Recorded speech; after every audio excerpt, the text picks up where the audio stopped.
Hello and welcome. This is Dr. Mackenzie, and this time I will take you through an emotional intelligence very short module. We use emotional intelligence in many ways, right? We talk about people having emotional intelligence. We talk about managing our emotions. We talk about emotional intelligence is prime for many things like negotiations, conflict management, etc. This time, I like to address emotional intelligence with a little twist, talking about professional development. And of course, this topic is something that we can talk forever about. There is plenty to consider. But tonight, or this time around, let me actually bring a few points. In relation to emotional intelligence, here are four facts that I'd like you to consider. Number one, it is important to be emotionally intelligent when considering career growth. If you think about it, career development is something that will be a combination of things. If you actually have heard the research by Dr. Daniel Goleman, he says that emotional intelligence accounts for more than 70% of careers that fall off track. And that is because sometimes we can know a subject matter very well, but if we cannot manage our emotions and if we cannot be aware of what may affect those relationships, we are definitely going to be in bad shape. So it is important to consider that and how emotional intelligence plays a huge role in terms of our career growth or just our development in general. The second one, as you can read, it's important to be aware of the emotions that we have. Dr. Goleman talks about every emotion has a function. And sometimes we are too explosive, sometimes we are too direct. And we have to look at the reason for those emotions. And also, we need to learn to use it in the right moment at the right time.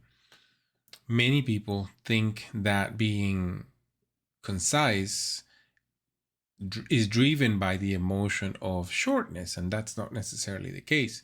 Or even being assertive is someone who is forceful. Well, that force could be potentially driven by anger, or it could be triggered by anxiety.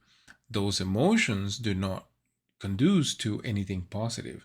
So we have to be aware of those emotions and the function that they are serving us at that moment. The third point is the regulation of that group of emotions that we have. Sometimes we can be super excited, and it's generally most people don't find the need to have to regulate the emotion, except when we are aiming for those higher positions where we want to exude composure. We may have to control those emotions a little bit more, right? We cannot be so emotive, or we cannot be so verbal about the excitement that we have. On the contrary, we don't want to be too parsimonic about it either, right? So we have to control those emotions.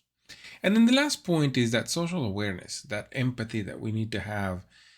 We cannot necessarily assume that every person is going to feel the same way we are feeling at that moment in front of that situation, whatever that situation may be. When we talk about human resources, it is such an important piece of the puzzle, having that empathy. There is this saying that you probably have heard before: assume positive intentions. And that sometimes is taken with a grain of salt. And the reality is, we don't know, right? So the best thing we can do to waste less energy is to assume positive intentions on the things, actions, phrases, and comments that people are making towards us or the work we do, or even just the relationship in general. And then in that empathy, understand where they are coming from. People sometimes come from a place of anxiety. Sometimes people come from a place of hunger, something as simple as that. Sometimes people just come from a place of exhaustion.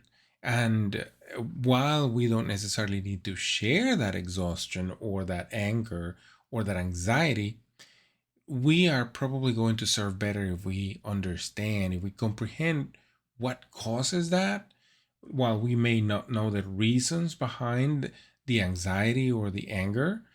But if we understand that that is what is driving the person behavior or their actions, it will help us be a de-escalating agent, right? So all of these pretty much goes back to what Daniel Goleman talks about in terms of the four quadrants. So you see on the left, top left, we have self-awareness. Top right, we have self-management, which is a little bit of the way we control our emotions based on our motivation. He talks about when we are enthused about a job, when we are coming to do a job that we really like, we have a high possibility of controlling our emotions more. If we are going to a job that we don't like, chances are we're going to be rolling our eyes, talking back to people, not doing things well, and being sloppy sometimes. Bottom left, we have that social awareness, which is that empathy that I was talking about. And then the bottom right has that social skill, which is the ability to manage the relationships. You also have heard probably the phrases like people leaving bodies on the side of the road. Well, that is a good example of not doing a good relationship management. The two on the left, self awareness and social awareness, are that recognition. So the ability for us to look at indicators, signs, etc. And then the two on the right, self management and social skill, are the regulations, where how we regulate ourselves from saying the wrong thing, or as somebody would say, scrambling that egg, because once we scramble the egg, we cannot unscramble it, right? Or dismissing that relationship. We never know when we are going to come across that person again, where we're going to cross paths. The funny stories that come sometimes where people have been mean to someone else, and then it turns out that that someone else ends up escalating and then becomes their boss. And so imagine how awkward that situation is. And that's what makes people sometimes have to leave, because they didn't leave their relationship in good standing. So it's important to keep these quadrants in mind. And that's what Daniel Goleman talks about in his book of emotional intelligence. Many consider him as the father of emotional intelligence. So, as you heard me talk about it before, the self awareness is being aware of the feelings and triggers, the things that people do, or the things that people say that may cause us to react. But this is where I say it's a two-way street. You also have to be aware of the things that we do that may trigger others' emotions, right? It could be the word fillers.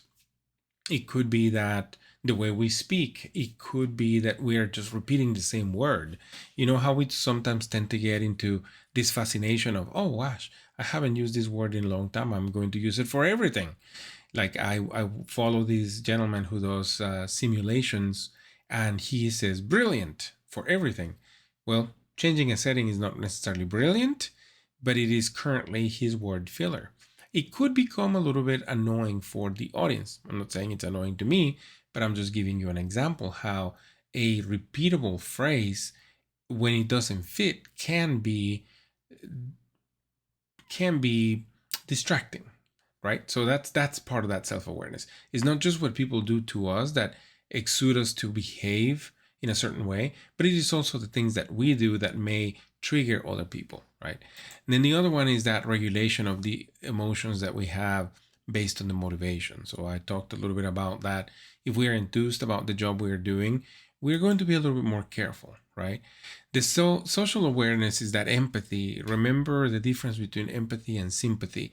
I really, really, really like us to make an effort and be empathetic. We don't always have to be sympathetic. And the balance here is that sympathy requires us to spend more energy. It's good, but we don't always want to feel what other people are feeling. We want to be empathetic, comprehending what they are feeling, but not necessarily feeling it ourselves. So we have to be careful with that one. And then the social skill is that relationship management, which is handling the emotions so that the relationship with others don't put us in the position of leaving bodies on the side of the road, as we figuratively use that phrase. Okay. And then the last piece here is the top two, self-awareness and self-management, are really for us. They pertain to the self. We have control over those, or we have more purview over those. The bottom two, the social awareness and empathy, relate to other people too, because we have to comprehend somebody else. It's not that we're comprehending our own emotions. That's really awareness, right? But if we are comprehending somebody else, it's because we're interacting with somebody else. So that's the breakdown of this quadrant. And then talking about of course, I have here conflict style based on persons and goals. In this particular case, I like to talk about the career goals, right? So if you think about those, the as you see here, one is aware of the emotions and impulses, right? We can regulate those. So when we're thinking about goals, for example, let's take that in specifically. If our goal is to progress in our career, we have to be self-aware how we're presenting ourselves. So that's probably that two-way street that I was talking about. It's not necessarily just what the other person is saying or how they are saying it, but it also has to do with how we're saying things and how we're presenting ourselves. And then the self-management. Depending on how we react, people are going to like us or not. Is that gravitas that we can build, right? Is that charisma that we can build? So we have to be careful with how we manage those emotions. And then on the bottom left, that social awareness in relation to our goals, we want to be understanding and comprehend how sometimes people have the best intentions to help us, but they are tied to a system, and sometimes the system doesn't let us progress. So we have to understand that sometimes too, and we shouldn't be quick in judging, oh, this person is not helping me because they don't want the competition. It may not be the case. It may be simply that there's a process in place and they cannot circumvent it. And then the last one is that social skill. Once again, in the goals, this is perhaps paramount. How many times have you heard or experienced the time or the instance where you're looking for something else? You want another position and you're looking for that person that you may know. You may have a contact, or a friend of yours may know someone in the place where you want to go work, right? So that you have an in. So having that relationship is important. The phrase activate your network is so relevant to this. If we have social skill, we'll have a large network that we can later use. Don't overuse it though. When we are developing our career, we don't want to overuse our network, because then we have to think about what we're giving back to that network, right? So it's just like a transaction. We give as much as we ask for, or we ask as much as we give. So we have to be careful with that. And then I talk about the key takeaways. So you've heard me for the last couple of minutes, the last 10 minutes, talk a little bit about emotional intelligence. And like I mentioned, it's a short package, but I want you to keep these pieces in mind. Be self-regarded, have a self-actualization perspective, have emotional self-awareness, realize what you're doing that may be triggering others. Be assertive, be independent, etc. You can read the list.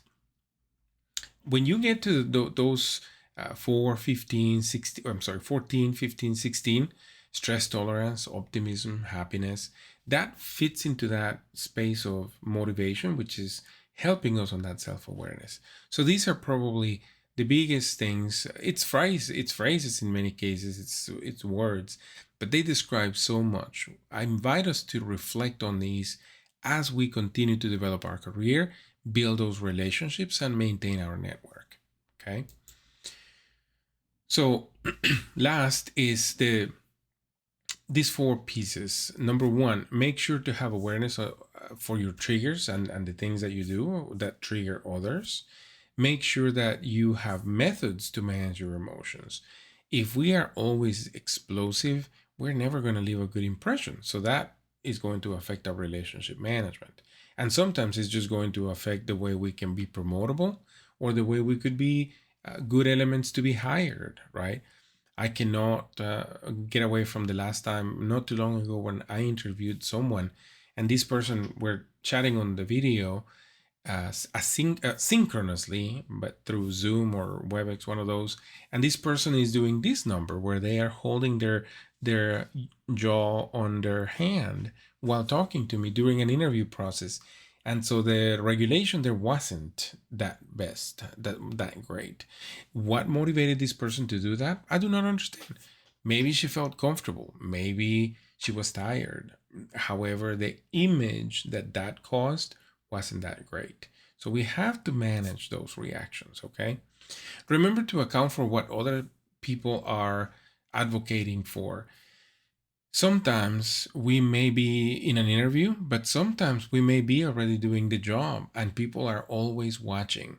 If we are always going to be cutthroat, somebody else is watching that. And so we may be trying to mute someone who actually has good intentions, but we fail to pay attention to that. So that's why it's important for us to always watch and think about what they're going after. What's their purpose?